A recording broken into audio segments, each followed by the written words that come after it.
1980 to 82 will be a chapter in Corvette history. It's often overshadowed by its underwhelming performance during the Malaise era, and which marked the Corvette C3's last stand, ending with a big bang in 1982 with the 1982 Chevrolet Corvette Collector's Edition, which would go on to become the second most expensive US production car of 1982. As the concluding models of the C3 generation, the 1980 to 82 Corvettes held on to their 60s design, standing in as a testament to their age amidst a decade where sleek wedge-shaped supercars took centre stage. For 1980, the Corvette got a new front and rear design, taking on a more modern look, even though its basic structure dated back to 1968. The front was lower and more aerodynamic, with those iconic twin pop-up headlights. It was given a new and pronounced integrated rear deck spoiler, which was a very different kettle of fish to the bolt-on type used on the 1978 Indy pace car. It was also given a more triangular and aerodynamic hood with new front quarter panel air extractors. This year would also be the first interior update since 1978, giving it a more luxury sports car look. As a farewell to the third generation Corvette, Chevrolet decided to honour this iconic era with the introduction of the Collector's Edition. However,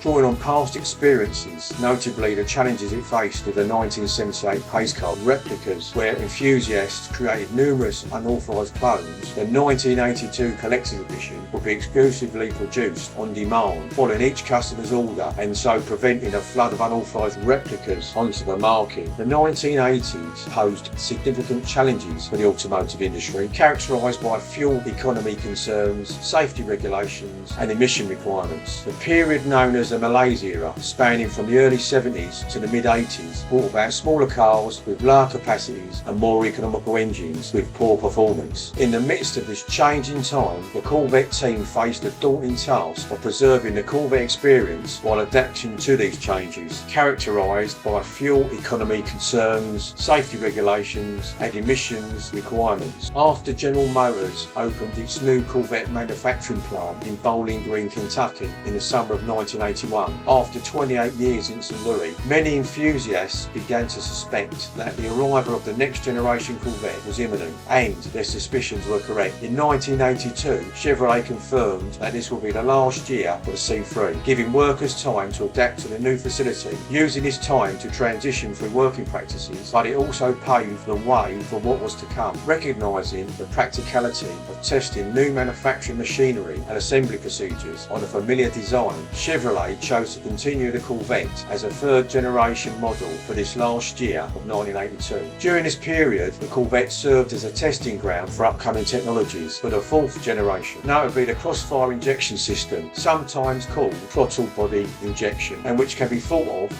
as a combination of a carburettor and fuel injection. This revolutionised engine technology by combining the classic 350 V8 engine with two Rochester 400 series throttle body injectors on a low-rise cross-ram intake manifold, paired with a computer-controlled system. This system aimed to balance performance, emissions and fuel efficiency. Simultaneously, the 350 or 5.7 litre L83 V8 engine was crafted for the new Corvette. David McLennan, chief engineer for Corvette, said, "It's a harbinger of things to come," hinting at the innovations in store for future models. It's also worth mentioning that the crossfire fuel injection system would only ever be seen on the 1982 and 1984 Corvettes, with all Corvettes using this engine receiving crossfire injection emblems above their front fenders. This would also be the introduction of the first production fuel injection system since 1965, and then it was a mechanical system. However, the LU5 305 or 5 litre V8 crossfire variant was used in the 1982 to 1983 Camaros and Firebirds. The 1982 Corvette also made history as Chevrolet's first model not to have a manual transmission as an option. It received a 4-speed automatic transmission known as the Turbo Hydromatic 700 R4, which was in fact a variation on the earlier 3-speed. The groundbreaking transmission offered low gears for acceleration and a fuel-efficient overdrive for highway cruising. While automatic-only Corvettes are now common,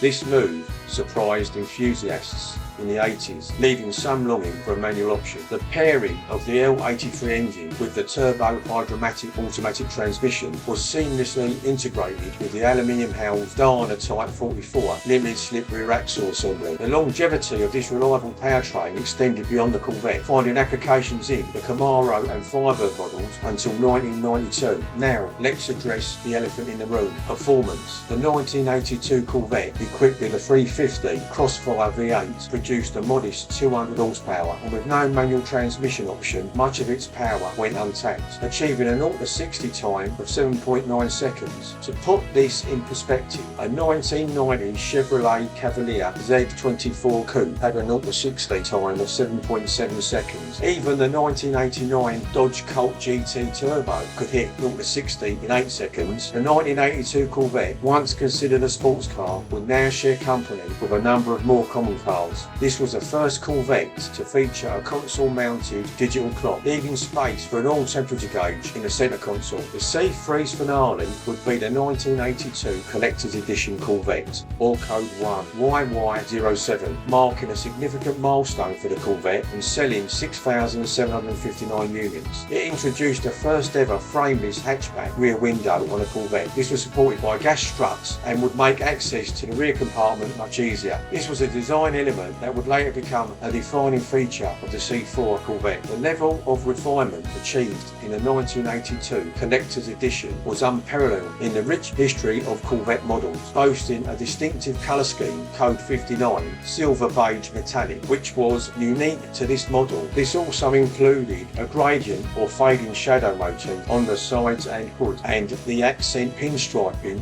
Outwardly, the car featured special cross-flag emblems on the hood and rear deck that read Corvette Collector's Edition around the rim. The interior also got special treatment with a silver-beige leather interior and door trim, a leather-wrapped steering wheel and horn button, complete with matching Collector's Edition emblem. The carpet used in the Collector's Edition surpassed the standard type seen in the rest of the 1982 model lineup. The turbine vane aluminium wheels, reminiscent of the mid-60s Corvette knockoffs, added a touch of nostalgia as a nod to the optional bolt-on wheels seen on the 1967 model, which strangely enough would be at the end of both the respective generations. Other standard features on the Collector's Edition included Code M94A, the bronze T-tops, a rear window defogger, and the 255/60 15-inch Goodyear radial. Remarkably, these features were either optional or entirely unavailable on all the other 1982 models. Notably, although the 1982 Collector Edition did not follow a specific serial number sequence, they all possessed unique vehicle identification numbers, featuring a 0 instead of an 8 in the 6th character location. This intentional distinction was made to make production of fraudulent Collector Editions from regular 82s a more challenging task. David McClellan again stated that it was a unique combination of colour, equipment and innovation, resulting in one of the most comprehensive packages ever offered to the Corvette buyer. However, what truly set the 1982 Collector Edition apart was its groundbreaking base price of $22,537.59, making it the first Corvette to surpass the $20,000 mark, and making this model the second most expensive US production car in 1982 after the Cadillac Seville, which had a base price of $23,433. Some attribute the drop in the Corvette sales from 40,606 units in 1981 to the 25,407 units in 1982 to 1, the increased price, and 2, the $2,032 base price hike on all 1982 models.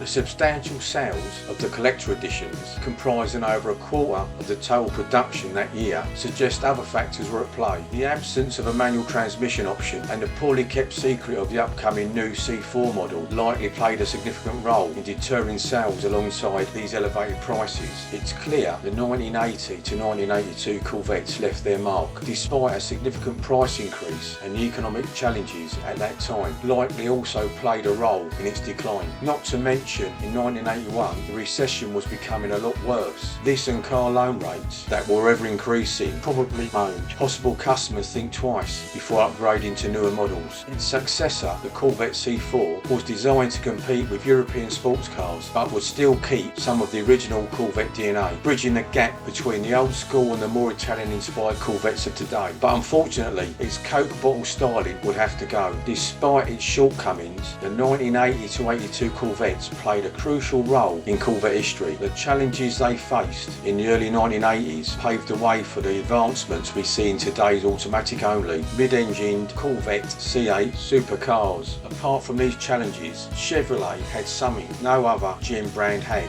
a two-seat sports car. If you enjoyed this video, don't forget to like, subscribe, comment, and catch you in the next one.